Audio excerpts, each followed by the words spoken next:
Mélenchon, ouais, je les confonds totalement. Mélenchon, le disciple de Luther. J'ai dit qui? Mélenchon? C'est bizarre, je les confonds vraiment.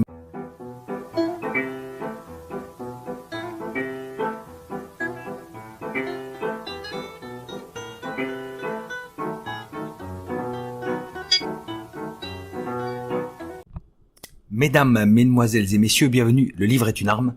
Et voici déjà la chronique 60, tirée de l'essai du révérend Laudiel, « Nos raisons de n'être pas protestants ». Alors pourquoi ce livre? Il faut préciser le contexte. Vous savez, de nos jours, à l'aide des réseaux états-uniens qui financent des évangélistes à tout va, principalement des footballeurs si vous le savez, pensons aux footballeurs brésiliens et à Olivier Giroud pour être plus proche de nous. De nos jours, donc, le protestantisme se veut pressant. Il convainc, il multiplie les conversions.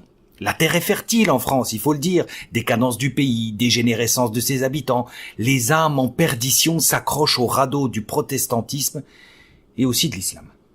Mais à l'époque, au milieu du 19e siècle, le contexte demeure bien différent. Le français moyen a une colonne vertébrale, idéologique, que l'on croit d'ailleurs irréfragable à ce moment-là. Le catholicisme. La propagande protestante devait marcher sur des œufs, œuvrer humblement, sans les extravagances actuelles, user de stratagèmes pour convaincre. Le plus connu, c'est celui dont nous allons beaucoup parler, le plus connu, c'est leur idée selon laquelle il serait, le protestantisme, la première église, l'église primitive. Voilà qui fit sortir de ses gonds le révérend Désiré Laudiel et le poussa, par là même, à écrire cet essai en 1904. Après un 19e siècle, on va dire, occupé par la pensée athéiste anticléricale, s'attaquant évidemment au catholicisme et au judaïsme, mais bizarrement jamais au protestantisme. Nous voilà débarrassés du superflu, on va pouvoir aborder l'essentiel. Essentiel, nous voilà. Eh bien, amenons de suite une idée très importante, un rappel très important. Soyons certains d'une chose. Les pasteurs de l'église primitive, chrétienne, exerçaient une autorité ainsi qu'un pouvoir doctrinal à travers les conciles, par exemple, sur les fidèles qui étaient nullement isolés dès le départ. Toutes les églises étaient unies dans une perspective d'universalité. Le but ultime, c'est d'enseigner à toutes les nations, à tous les rois, comment servir le Sauveur. Grâce à Saint Pierre, le pasteur par exemple, mais grâce à ses docteurs aussi, personnalités qui obèrent toute dispersion, fort justement. Unité dans l'universalité donc, voilà une esquisse de l'Église véritable, telle que demandée par Jésus-Christ. Alors qu'en est-il du protestantisme, après avoir rappelé cette base ? Est-ce donc une église qui présente les caractères voulus par l'évangile? Est-ce déjà une église? Alors reprenons le fil. Luther se révolta contre le pape, qu'il traita d'antéchrist en 1520. À partir de là, de nombreuses églises séparées se créèrent et qui resteront à tout jamais divisées d'ailleurs, encore aujourd'hui. Petite parenthèse au sujet de l'anglicanisme, très important, on va parler de l'anglicanisme très rapidement. La religion des Anglais d'Angleterre, vite fait. Le roi d'Angleterre, Henri VIII, voulut divorcer. Le pape s'y opposa. Le monarque mit donc un coup de chausson à la religion catholique et à sa femme, par la même occasion, pour fonder une nouvelle religion au sein de laquelle il serait dorénavant le chef suprême, c'est-à-dire temporel plus spirituel. Sa fille Élisabeth revendiqua le même droit et pour ce faire fit trucider un bon nombre de prêtres catholiques et autres fidèles. Voilà, ça c'est l'anglicanisme. Quant aux États-Unis, nous n'oserions même plus essayer d'y compter le nombre de sectes protestantes qui se dissolvent de plus en plus d'ailleurs. Tout cela n'est nullement accidentel. C'est de la logique pure en fait si on y réfléchit. C'est une conséquence attendue. Le protestantisme ne reconnaît aucune autorité extérieure établie par Dieu. Aucun principe d'unité sociale. C'est pire encore parce que même sur la foi, les parpaillots ne s'entendent sur rien. De simples congrégations qui se disputent les fidèles comme les supermarchés s'arrachent les clients. Or, vous le savez, la vérité ne change pas. Elle ne changera jamais. Le protestantisme n'est donc même pas une église, puisqu'une église sous-entend Même doctrine religieuse, même culte, même autorité commune. D'ailleurs, originellement, les disciples de Luther, ils avaient conscience de ça, et ils répondirent à cette accusation, à cette attaque, en sortant de leur kippa, de leur chapeau, l'idée d'une église invisible. Oui, vous l'avez bien entendu, Dieu seul la reconnaîtrait, Dieu seul connaîtrait cette idée, cette église invisible, pas les humains, une église invisible. Le révérend détruit cette assertion avec une facilité déconcertante par cette phrase butoir. Nous voilà en présence d'une église où les pasteurs cherchent en vain leurs brebis et les brebis cherchent aussi vainement leurs pasteurs. Singulier royaume dont les sujets et les guides se cherchent les uns les autres sans pouvoir se reconnaître. Et oui, où était donc la véritable église pendant les 10 siècles qui ont précédé l'apparition des protestants ? Humblement, ici, j'ajouterais un autre argument qui aurait pu être utilisé pour anéantir le non-sens que constituait l'idée d'une église invisible. C'est celui de la rhétorique. Parce que Dieu connaît l'église et pas les hommes. Et c'est encore une fois toujours la même rhétorique qu'avec le salut chez les protestants. Dieu seul reconnaîtrait les élus, mais pas les autres êtres humains. Mais alors, qu'en est-il de la doctrine du protestantisme, me direz-vous ? Ils ne sont même pas d'accord sur les livres, imaginez. Ils ne sont même pas d'accord sur les livres. Les uns admettent certains livres canoniques, les autres les rejettent. Même la figure, le titre, la divinité de Jésus varie d'une secte à l'autre. Oui, puisqu'ils ont le droit de penser comme ils veulent, d'interpréter la Bible comme ils veulent, tout ça c'est de la logique pure. Mais concrètement, qu'est-ce que cela donne ? Cela donne par exemple en Allemagne, aux alentours de 1860, sur les 17 facultés de théologie qui instruisent les pasteurs, qui seront censés donner les cours. Seuls 3 ont des maîtres dits croyants. Conséquence, les Allemands ne goûtent guère au principe du dogme révélé. Pour eux, la religion chrétienne se résume à un sentiment de croyance en la bonté de Dieu et en l'espoir d'un royaume où régneront justice et charité. Un conte en quelque sorte. Ou le monde actuel, c'est un peu la même chose.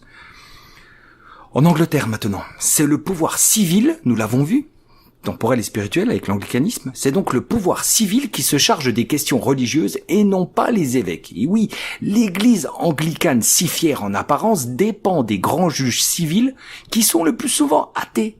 À l'époque, nous les appelions les incroyants. Passons aux États-Unis. Alors là, nous fricassons dans un salmigondis de toutes les croyances, de toutes les fantaisies religieuses. Toutes disparaissent les unes derrière les autres. Regardez un peu dernièrement, avant ils étaient calvinistes. La mode sous Bush, c'était d'être méthodiste, et aujourd'hui ce sont les straussiens qui dominent, les métationnistes. Chez nos voisins suisses, peu reluisants là aussi, la compagnie des pasteurs devint en 1840 un consistoire dominé par les laïcs. La sainte démocratie y règne, les enfants de l'Église peuvent croire en ce qui leur plaît. Et en France, me direz-vous ? Fin 19e siècle, nous parlons quand même de 700 à 800 000 protestants, dont les 2/3 sont calvinistes, les autres principalement luthériens. Ouais, la distinction se veut encore à la fois très politique, même encore aujourd'hui. Les premiers étant conservateurs, on peut dire c'est le nord de l'Europe, et les autres libéraux. Voilà. Bref, nous sombrons là dans un rationalisme sentimental où la quête de la vérité est absente, sans aucun dogme, sans aucun caractère social. Alors qu'en conclure ? Tout simplement que l'idée de libre examen prônée par Luther caressa les bas instincts égotiques, individualistes des hommes. C'était ça le but. Aucun d'entre eux ne voit les choses de la même manière en tout point, c'est impossible. Donc on ne peut pas donner cette liberté.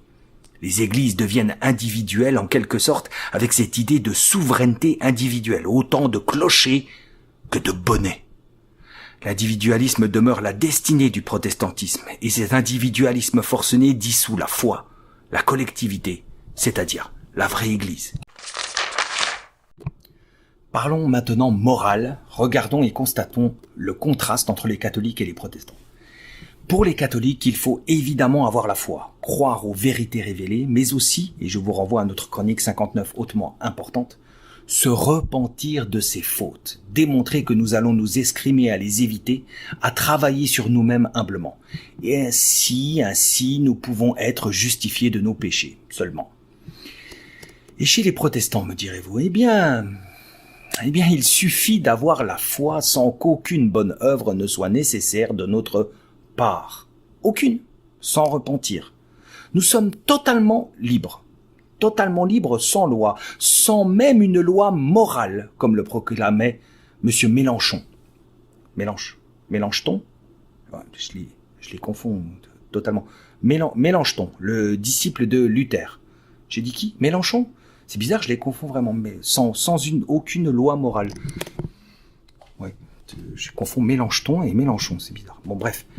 Vous la voyez poindre la funeste conséquence. Si les actions vertueuses demeurent inutiles au salut, alors je peux m'en passer et je peux impunément donner libre cours à mes vices, à mes passions, blasphémer Dieu ou mépriser mes parents.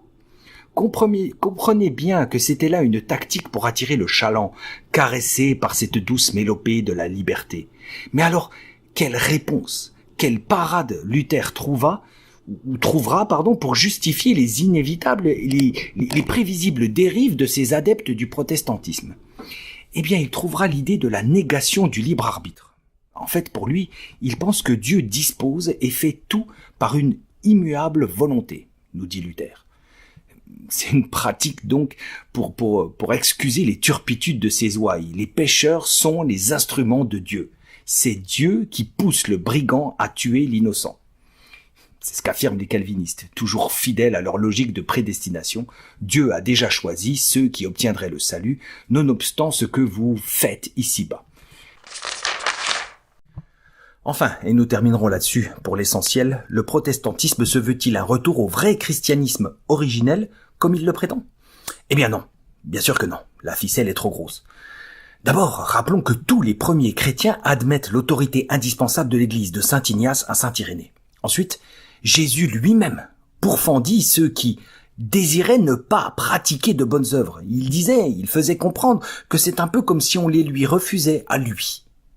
D'ailleurs, excellent exemple, au XVIIIe siècle, plus de 300 intellectuels anglicans, des docteurs, des universitaires, retournèrent au catholicisme après avoir étudié méticuleusement l'Antiquité chrétienne. Période qui leur prouva que tous les dogmes catholiques rejetés par les protestants étaient appliqués, suivis scrupuleusement, traçant ainsi le tableau de notre conduite. Notre conduite nous demande à nous catholiques de respecter les commandements. Des commandements qui, aux yeux du protestant d'Ollinger, seraient impossibles à garder. Et donc pour lui, seule la foi compterait. Vous voyez de quelle manière les protestants travestissent cette pensée-là? Les commandements, ça sert à rien parce que de toute façon, on ne peut pas les suivre. C'est impossible. Donc seule la foi compte. Eh oui, car outre les œuvres de la chair que nous devons éviter, nous sommes aussi soumis au devoir de la charité, comme le rappellent saint Paul, saint Jean, saint Pierre, saint Jude ou saint Jacques. Et à quoi servent les bonnes paroles si elles ne sont pas accompagnées d'actes? Jésus est la vigne dont nous sommes les branches. Par sa charité, il nous montrera l'exemple à suivre. Pour conclure, face aux œuvres accomplies par l'Église catholique à travers l'histoire, le protestantisme fait pâle figure, il ne pèse guère lourd.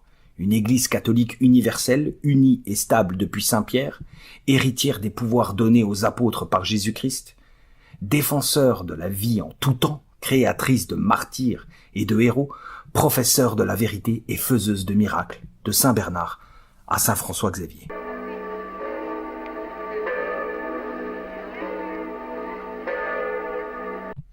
Allons, au-delà du livre, apportons humblement quelques élargissements au sujet de la question catholique-protestant. Évoquons le pouvoir politique. Alors, dans le monde catholique, le pouvoir temporel et le pouvoir spirituel sont différenciés. La politique étant dévolue au temporel, accompagnée de la raison. Le spirituel touche quant à lui à la foi, à l'espérance, à la quête de la vie éternelle. Justement, très bon exemple. Les politiques se doivent d'organiser la société pour favoriser le salut des sujets chrétiens. Voilà un aspect concret de cette complémentarité, de cette harmonie entre le temporel et le spirituel. Seulement chez les protestants, leur appétence les pousse à vouloir fusionner temporel et spirituel, c'est-à-dire en faisant fi, comme d'habitude oserais-je dire, de l'harmonie chrétienne. En clair, ils cherchent à séculariser le divin et à diviniser le séculier.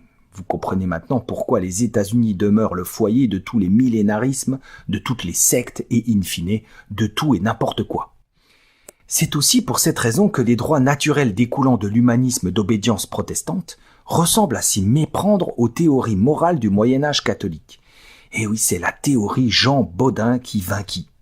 L'État souverain né des guerres catholiques protestants remplaça l'Église comme autorité juridique et par là même, les juristes laïcs remplacèrent les théologiens du Moyen-Âge.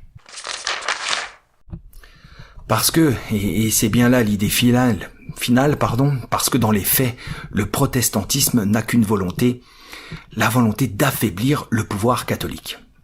Regardons de plus près, que fut la Réforme ? Si nous regardons avec du recul, ce fut 3 conséquences politiques majeures sapant l'influence catholique. La première, c'est des fermetures de monastères et la confiscation parfois des biens de l'Église, ce qui marquera d'ailleurs une rupture avec Rome. C'est la séparation officielle, pour la deuxième, entre l'Angleterre et Rome en 1534. Et oui, imaginez si l'Angleterre avait été catholique lorsqu'elle partit à la conquête, à la découverte du monde. Enfin, et nous y voilà, troisième désastreuse conséquence, c'est la fusion entre le protestantisme et le judaïsme qui s'opéra.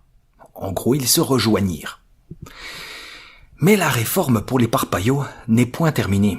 Ils la désirent permanente, perpétuelle. Leur but, in fine, c'est de réformer l'Église par leurs infiltrations, par leur tournure d'esprit pour que cette dernière épouse la pensée, la doctrine protestante.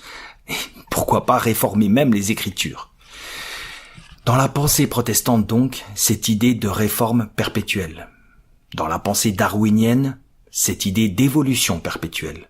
Dans la pensée progressiste, cette idée d'amélioration perpétuelle.